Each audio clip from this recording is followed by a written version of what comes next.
کندهار ښاروالۍ د ښاري پراختیا او د ښاري زیربناوو د پیاوړتیا په دوام تازه د ښار په شپږمه ناحيه زاړه ښار کې د سپين زيارت سړک د اساسي رغولو چاري پیل کړي دي.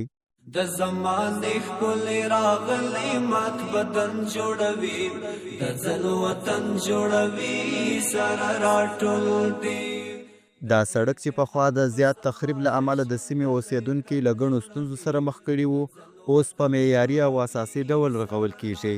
دغه د شپږمې ناحیې د چاردیوال سړک چې فعلا دغه کار شروع دی، خلک ډیر خوشي ښودلې ده او ډیر خوشحاله دي. دا پروژه د 1 کیلومتر په اوږدوالي او 7 مترو په پلنوالي سره عملي کیږي چې دواړو غاړو ته یې منظمې چري او 15 پلچکان هم پکښې شامل دي.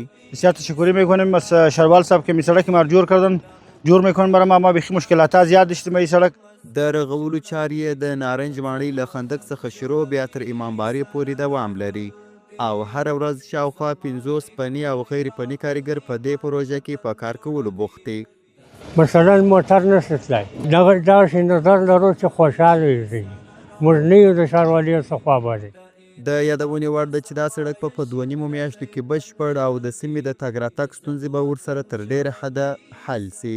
خدای دې له بدو سترګو وساته جانان وطنه.